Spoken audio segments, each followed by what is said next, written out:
2টা বা 3টা শোটা দেখি আমি মধুমিতায় প্রত্যেকটা ঈদে, কিন্তু এবার কেন দেখি নেই, কি কারণে দেখি নেই, এখনো পর্যন্ত কোনো সিনেমা দেখিনি। কেন দেখি নেই আপনারা আমার আপনজন, আপনাদের সাথে আমি শেয়ার করবো। বাট শুধু এইটুকু বলি, আপনার লাইফে এমন এমন কিছু ঘটনা ঘটবে যেটা আপনার অনেক কিছু চেঞ্জ করে দেবে, আপনার লাইফস্টাইল, আপনার চলার কথা। মানে আমাকে সবসময় আপনারা দেখেন, প্রতিদিন দেখেন, হঠাৎ করে আমি যদি নাই হয়ে যাই, ব্যাপারটা কেমন হবে, তাই না?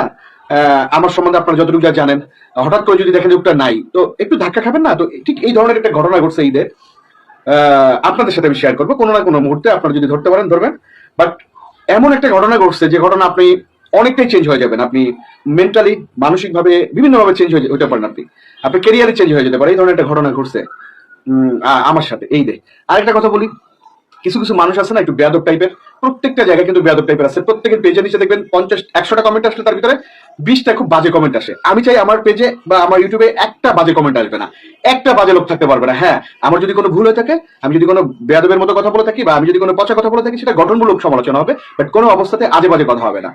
অতি উৎসাহী কিছু লোক আছে আমার এখানে। আমি মানে পেজে নাকি হচ্ছে ব্লক ট্লক মারলে হচ্ছে অনেক সমস্যা, সমস্যা হোক, সমস্যা হোক, সমস্যা হলে আমার কিছু যায় আসে না, বাট আমি কোনো বাজে লোক রাখতে পারবো না। এমন কোনো দিন নাই যে একটা দুইটা করে ব্লক না মারি। ব্লক মারলে নাকি পেজের সামনে হোক না ভাই, একটা বাজে লোক রাখবো না আমার এখানে। আমি কোনো ভুল কথা বলে থাকলে গঠনমূলক সমালোচনা হবে, এই মিয়া ওই এটা ওইটা, এই টাইপের কমেন্ট আমি অভ্যস্ত না ভাই। আমি ওই ফ্যামিলি থেকে আসিনি, রাস্তাঘাট থেকে আসিনি, তাই না? তো এই জন্য আমি এগুলো অ্যাকসেপ্ট করবো না। তো বলতে চাই কিছু কিছু লোক আছে, আমি যেমন একটা গতকালকে একটা স্ট্যাটাস দিচ্ছি যে হচ্ছে আপনি প্রয়োজনের অতিরিক্ত যদি কাউকে রেসপেক্ট করেন, হয় সে বিগড়ে যাবে আর আপনাকে অপমান করবে। এখানে অনেকে অনেক কথা বলতেছে, মানে না জেনে না বুঝে, মানে বাজে কথা টাইপের, ঠিক আছে? যে সাথে লাগছে কেন ওর সাথে, এটা সত্যি কথা বলছি, কিছু কিছু সত্যি কথা বলতে হয় আপনার, এটা বাস্তবতা। ওই কমেন্টের নিচে একজন লিখছে যে এই জন্য আপনি ভিডিও দিতে ভয় পাচ্ছেন। হ্যাঁ, আমি মানে একটা লোক কি পরিমাণ মূর্খ হইলে, মনে করেন আপনি পান খাইতেছেন, এখন আপনি কি এখানে কাচ্চি বিরিয়ানি ঘ্রাণ পাবেন, বা কাচ্চি পান খাইতেছেন, আপনার বলতেছে কাচ্চিটার টেস্ট কেমন হচ্ছে। ব্যাপারটা এরকম না, মানে কি পরিমাণ মূর্খ হইলে ওই মানে ওই স্ট্যাটাসের নিচে আমার কমেন্ট করছে এই জন্য ভিডিও দিতে ভয় পেতেছেন। আমি আসলে কোনো মিনিং বুঝিনি। আরেকটা মানে এটা কি বলবো, এটা কোন কোন আফ্রিকান ছাগল বলবো না কোন ছাগল বলবো, আরেক ছাগল বলতেছে আপনার সিনেমার আপনি প্রচার করতেছেন না, ইনসাফের কথা বলছে মনে হয়। মানে ব্যাপারটা হচ্ছে ওনার বউ সুন্দর, উনি কিছু বলে না, আমার বলতে হবে যে ভাই আপনার বউটা হেভি একটা মাল, আপনার বউটা জটিল একটা মাল। ভাই বিশ্বাস করেন, মাল বিয়ে করছেন আপনি একটা। মানে ব্যাপারটা এরকম না, মানে আমার সিনেমা আমি প্রচার করবো কিনা করবো এটা আমার ব্যাপার। উনি মানে একা একটা জায়গায় বললে হয় ভাই আপনি আপনার সিনেমার প্রচার করতেছেন না কেন, প্রচার কে বলে করতেছি না, অবশ্যই করতেছি। সে বলতে চাচ্ছে প্রত্যেকটা জায়গায় কমেন্ট করবে যে আপনার সিনেমার প্রচার করতেছে না। এখন আমি মানে এটা বলতে হয়, ওনার নতুন বউ বিয়ে করলে ওনার বোর মানে ওনার বলবো যে আপনার বউটা কিন্তু হ্যাভি মাল, মানে উনি এটা চায়। এই ধরনের কিছু ব্যাক কর বোকাচোদা আছে যাদের জন্য আসলে কথা কমাই বলতে হবে আমার, ঠিক আছে? আমাদের তোরা বোকাচোদা গুলা তোরা এই ধরনের ফাইজলামি ঘরের ভিতর কর, তুই ঘরের ভিতরে যা খুশি কর, ওপেন এসে মানে বোকাচোদার মতো কমেন্ট করবি, এটা যাক এগুলা সব আউট। মানে কোনো মানে উল্টা পাল্টা বা এই টাইপের লোকজন আমি রাখবো না। যে ব্যাপারটা বলতে চাই যে আজকে কেন আসলাম অনেকদিন পরে, 2 দিন ঈদের মনে 2-3 দিন পরে আসলাম, এখনো আসতাম না। কিছু কিছু কন্টেন্ট দেখতেছি ভাই, তারা সাকিবকে ছোট করার চেষ্টা করতেছে, মানে মানে অনেক ভাই অলওয়েজ ডিরেক্টর রেসপেক্ট, কিন্তু একজন শাকিব খান ছাড়া একটা প্রিয়তমা বানায় দেখেন, একজন শাকিব খান ছাড়া একটা তুফান বানায় দেখেন, একজন শাকিব খান ছাড়া একটা তাণ্ডব বানায় দেখেন, আছে না? আছে তো অনেকে বানান বানান। একজন শাকিব খান কিন্তু একজন মেহেদী হাসান হৃদয়কে তৈরি করছে, ইনশাল্লাহ আরো অনেকে তৈরি করবে। মেহেদী হাসান হৃদয় বরবাদ দিচ্ছে না, বরবাদের মতো এত বড় অ্যারেঞ্জমেন্টের ছবি বাংলাদেশে হয়েছে।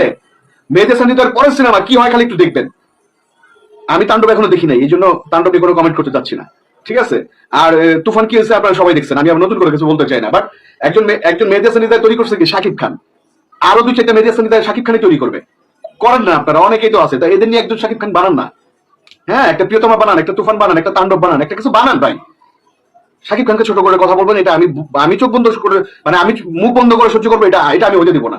কারণ আমি আগেই বলছি শাকিব ভাই আমার পরিবার, ঠিক আছে? এখন আপনারা বলতে পারেন যে ভাই এত কথা বলেন, ভাই এখন থেকে কথা বলি না শাকিব ভাইয়ের পাশে, এখন না, একদম ক্যারিয়ারের শুরু থেকে ছিলাম, একদম ইনশাল্লাহ থাকবো আজীবন, যতদিন পর্যন্ত বেঁচে আছি, ঠিক আছে? আর সুযোগ সুবিধা হয়ে যাবে। আমাদের ইন্ডাস্ট্রির কাউকে সহজে সুযোগ দেয় না। একজন সুপারস্টার বা একজন মেগাস্টার একদিনে তৈরি হয় না, তিলে তেলে তৈরি হয়। যে খালি একটু বলি, যেসব ডিরেক্টররা শাকিব ভাইকে নিয়ে মানে অপমান অপদস্থ করছে, সেই সব ডিরেক্টর ওনার সিরিয়াল পায় না, ঠিক আছে? এটা বাস্তবতা। একজন শাকিব খান তৈরি করেন, তারপরে বড় বড় কথা বলবেন। কিছু কিছু জায়গায় বলতেছে দেখতেছি যে মানে কিছু কিছু কন্টেন্ট ক্রিয়েটার আছে ভাই, কি পরিমাণ বোদ্ধা, রুমের ভিতরে কথা বলে। আমি নিজে কন্টেন্ট ক্রিয়েটার, আমি আর্টিস্ট, মন চাইলে কথা বলি না বলে রুমের ভিতরে বানাই দিতেছে, মনে করেন বানান না ভাই, একজন শাকিব খান তাদের দিয়ে বানান, তারপরে বড় বড় কথা বলেন। কিন্তু আমি নিশ্চিত শাকিব খানের ক্ষমতা আছে মেহেদী হাসান হৃদয়ের মতো 10টা ডিরেক্টর তৈরি করে, এবং মেহেদী হাসান হৃদয় যাকে নিয়ে সবাই পাচ্ছিল করছিল একটা একটা শ্রেণী, তারা আবার দেখি তেল দেয়। এই মেয়েদের শ্রেণীটা বরবাদ দিয়ে দেখা দিচ্ছে বাংলাদেশে কত বড় অ্যারেঞ্জমেন্টের ছবি করা হয়, এবং নেক্সট সিনেমা আপনারা দেখবেন। আর তাণ্ডব নিয়ে যারা বলতেছেন রিভিউ দিনই কেন, আমি এখনো দেখিনি, দু একদিনের ভিতরে দেখবো। একটা লাইফে এমন একটা জিনিস ঘটছে আমার, যেটা হজম করতে কষ্ট হচ্ছে, আপনাদের সাথে শেয়ার করবো। হয়তো এইটা ছোট ছোট ঘটনা মানুষকে অনেক কিছু ওলট পালট করে দেয়, এই ধরনের একটা ঘটনা ঘটছে। তো তাণ্ডব দেখার পরে অবশ্যই রিভিউ তো আপনাদের বলবো কেমন হচ্ছে। বাট আবার বলি, একজন শাকিব খান আছে বিধায় কিন্তু প্রিয়তমা, তাণ্ডব, বরবাদ, তুফান তৈরি হয়েছে। উনি না থাকলে এটা তৈরি হতো না, পারলে তৈরি করে দেখেন।